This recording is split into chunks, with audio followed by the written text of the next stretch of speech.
Welcome back to Real Estate Investing with Alex Deacon. My name is Adam, and I'm here with the man, the myth, the legend, the man who's he's playing the spoons today, like the Soundgarden spoon man, Alex Deacon, the Deacon of Real Estate. Alex, what's up, good sir? Hey, buddy. Hey, buddy. Listen, I know people aren't going to believe this, but this is pre-taped. It's a Friday. We're feeling good. Sun's out, playing the spoons. Going to talk about. I have a painter that he does great work, and he's like from Mother Russia. Mother Russia. Like, people get mad, or like if you're Russian or if you're from like some of those other little countries, like whatever, like Uzbekistan and Turkmenistan. Yeah, just whatever. Because I don't want to insult those folks, but I guess there's a big difference. But anyway, so wow, that's a long way of saying he's from Russia somewhere. But like he'll say, "Hey, buddy, hey, Mister." I'm like, "What do you want, man?" "Hey, Mister." He's just funny. But that's my story about Russians. I hope I didn't offend anybody. Does he know Ivan? Ivan. Sorry. You are an idiot. Well, on this, we must break them on this podcast. Is that from Rocky? I believe that is. Except I think that Rocky 8. I was going to say Rocky 2018 if they're talking about podcasts. All right, but what we are going to talk about today, now that Adam and Alex Comedy Hour is over. Thank God.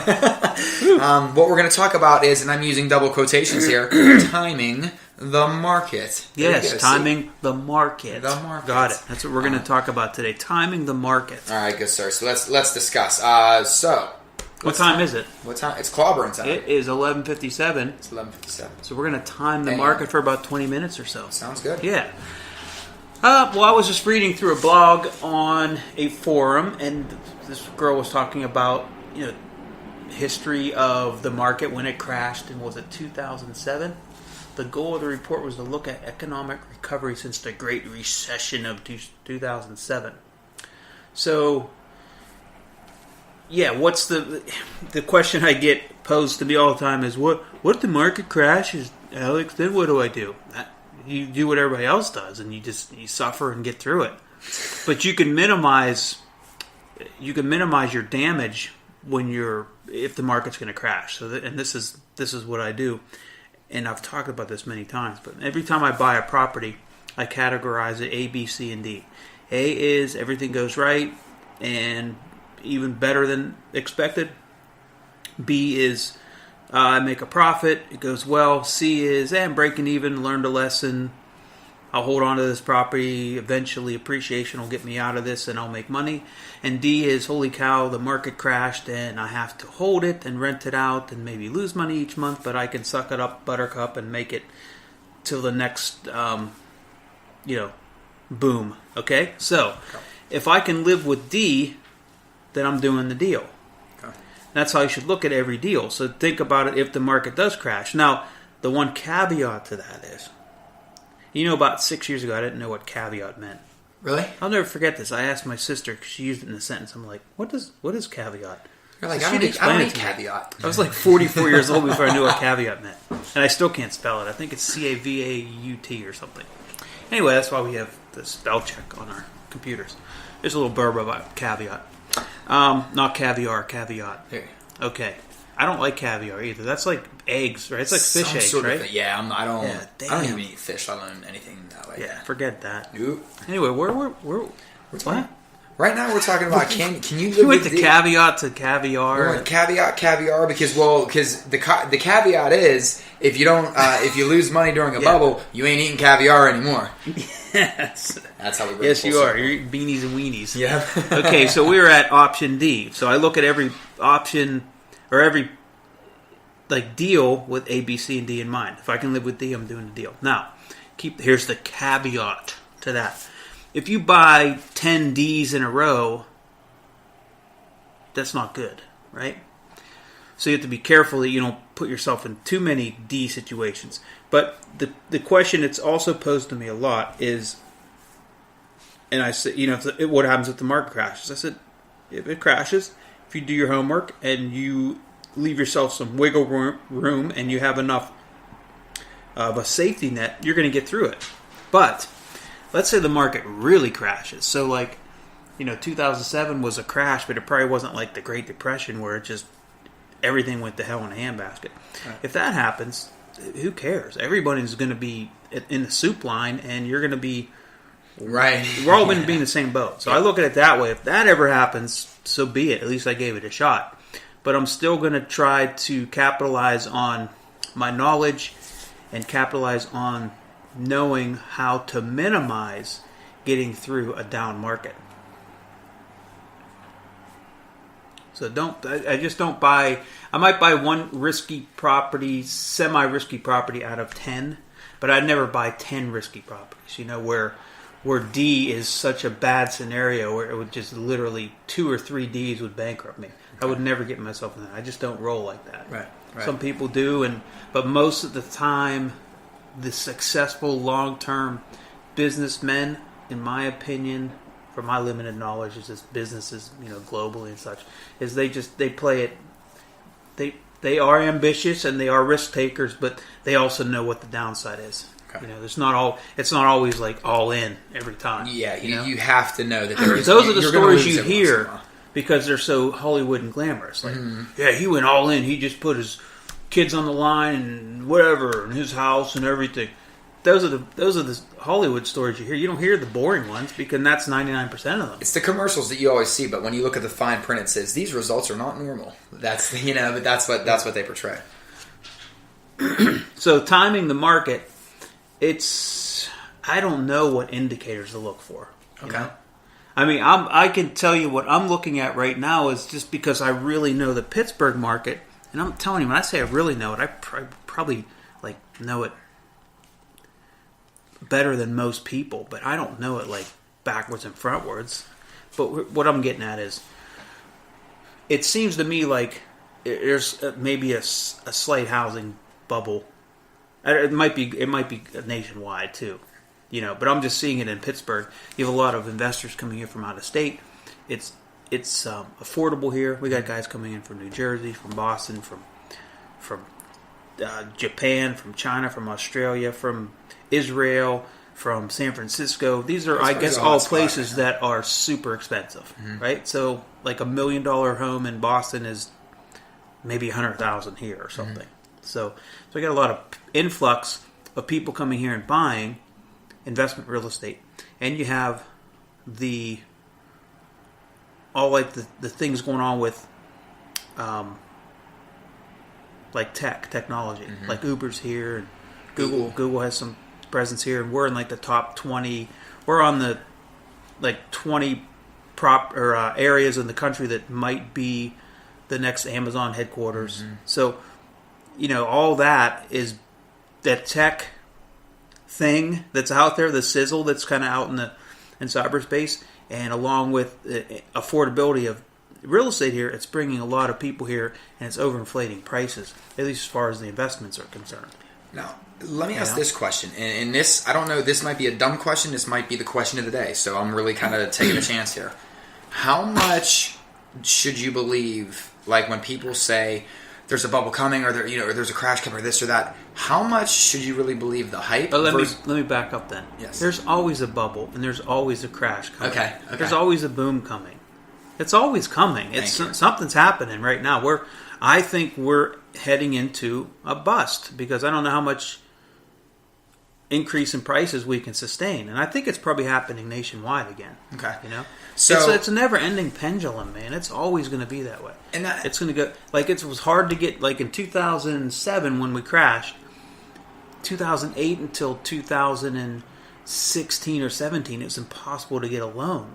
It was just it wasn't impossible, but it was much harder. Yes. And it probably should have been much harder because it was way too easy to get loans in the 2000s and the late 90s. And that's what got us in the part of the trouble we got into.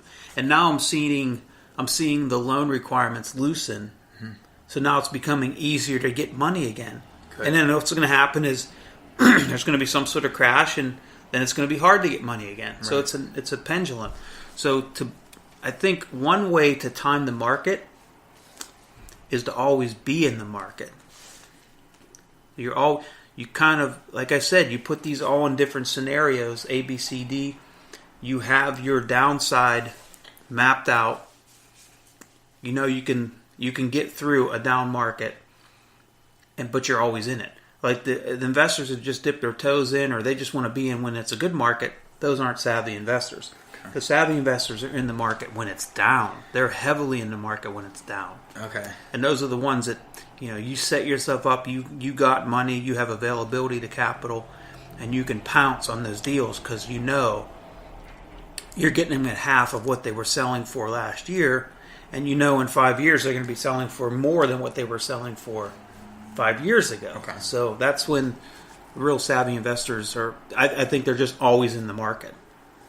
So in a way, I mean, any kind of hyper hysteria that's being put out there by any talking heads or whatever can almost be, I mean, pardon my language here, or pardon the pun, I guess I should say, but it could almost be trumped by knowledge in a way. You know what I mean? By the knowledge and staying in the market, because the knowledge of knowing you're going to have to ride that pendulum out. You know what I mean? Mm-hmm. Versus, because I feel a lot of people, especially those that aren't as well versed, in real estate investing. I'll give you a perfect example where I was.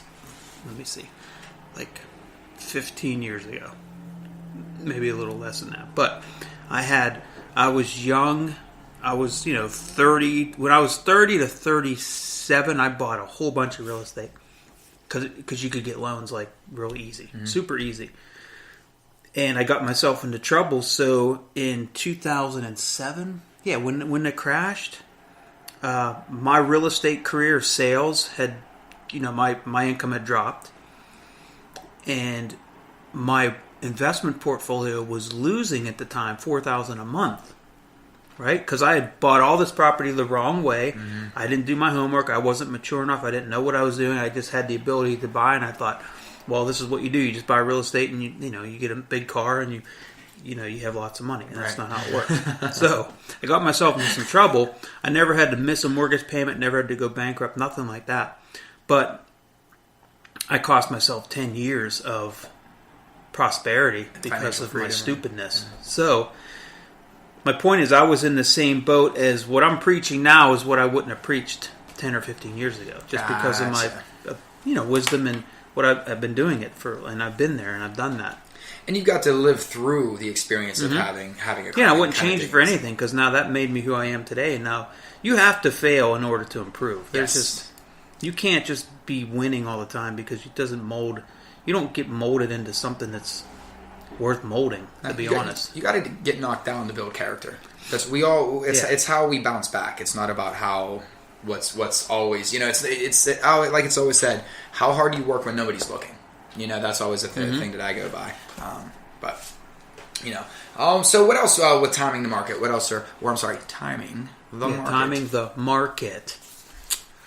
Always being in the market is good, though, because I think that's one where typically people do hear that, and it's like, oh, maybe when the papers say the market's crashing, that's when I'm going to get excited.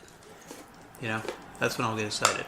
But that doesn't mean just because I know that I'm going to be good at it.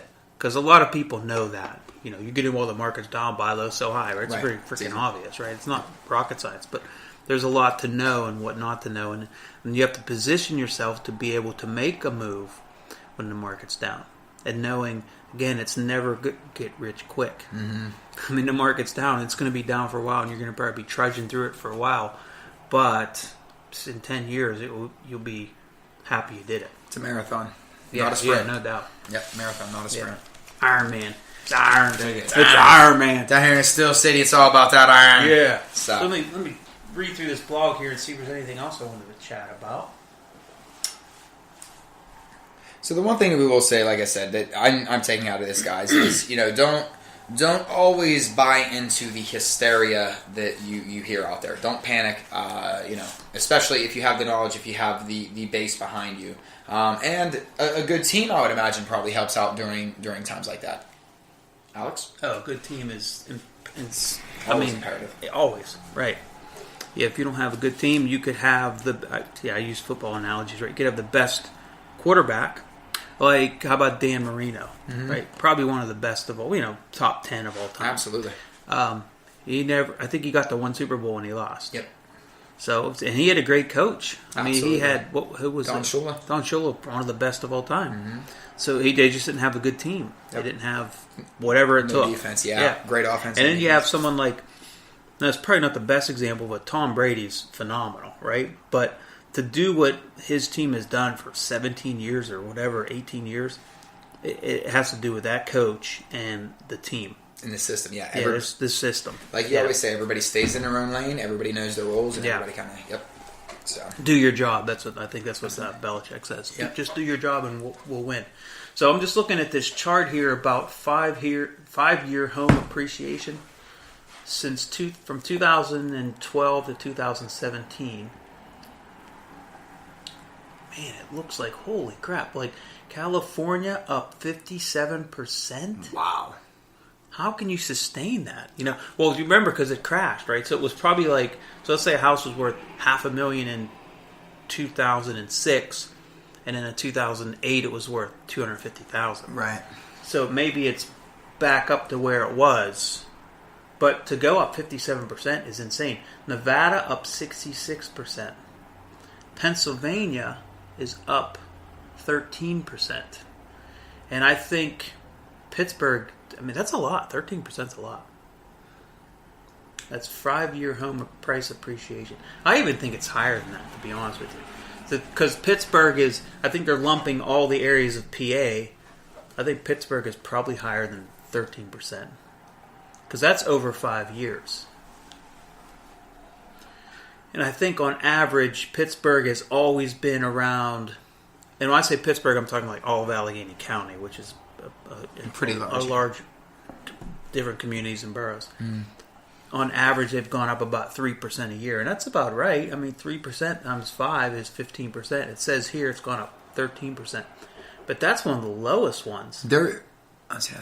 Now this would be home appreciation, right? This has nothing to do with property. Just houses. Okay, houses, apartments, whatever. 13%. But man, some of these areas are 18% Virginia, 26% Ohio. Actually, 13% is the one of the lowest. Actually, is the low. Oh, Connecticut was up 5%. Because Connecticut usually is pretty expensive anyway, so it's hard for them to. But it's insane. You can't. There's no way we can sustain these prices and not have something coming down. What I find ironic is 1, 2, 3, 4, 5. The top five states that. And I don't know if the darker ones are the highest appreciation. Right. So, but the top 5, we're looking at California, Oregon, Washington, Colorado, and Nevada. Yeah. Those 5 states. I don't want to tie one to the other, but they all have legal marijuana. Sweet. Crime. Well, I'm saying crime goes down. That's crime goes down. People are making more money. People are actually getting tax money back. I'm not trying to tie one to the other, but there's something curious about that. Yeah. Not only is appreciation high, but the population's high. Oh, good one.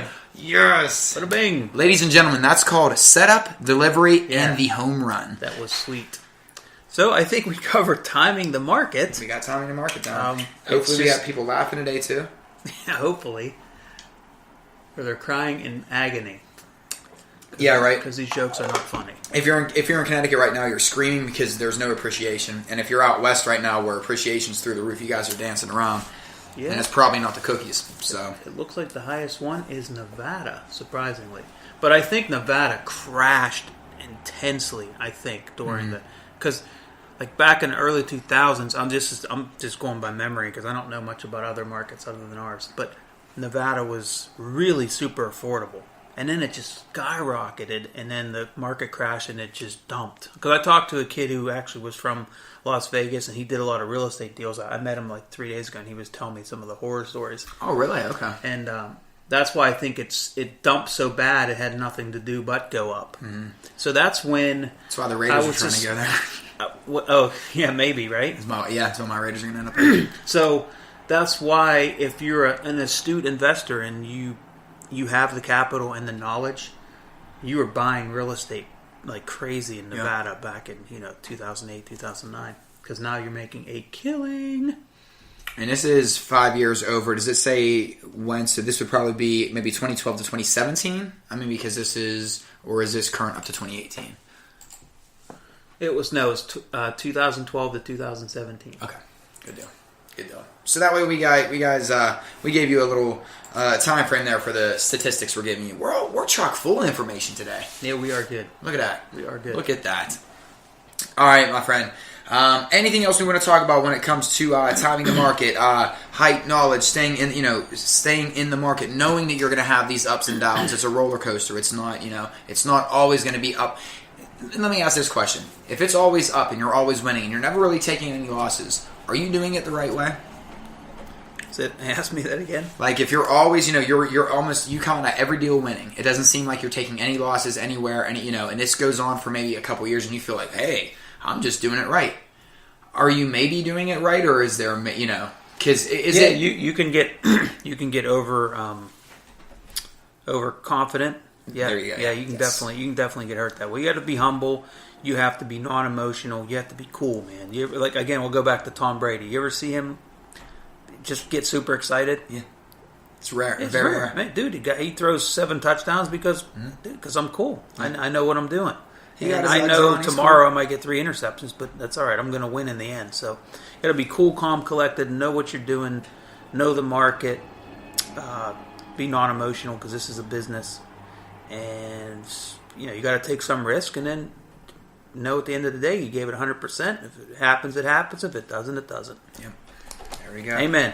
Ladies and gentlemen. Yes. That was Timing the Market. Alex, thank you, sir. Timing the market. Quotations. Timing the market. No, but there's a lot of great info there, guys, so make sure you take that with you. A lot of jokes in there, too. It's Friday. We had to kick back and clown a little bit today, guys. So, but make sure, while you are here, make sure you're checking us out on Twitter, on Facebook.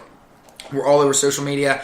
Apple Podcasts, Google Podcasts, Spreaker, check your favorite podcasting site, search Deacon Hoover or DHRE. You should find us. Make sure visiting dhrea.com. Go to meetup.com too. Find Alex Deacon, the Deacon of Real Estate. He does real estate investment networking workshops that are fantastic. Once a month. We got an April one coming up talking about creative financing. We're going to have a guest speaker there, and the guest speaker is attorney Matt Bean. Yes. So big things happening in April. Make sure you're checking out everything going on with Deacon Hoover. Guys, we appreciate your time, and we will talk to you next time.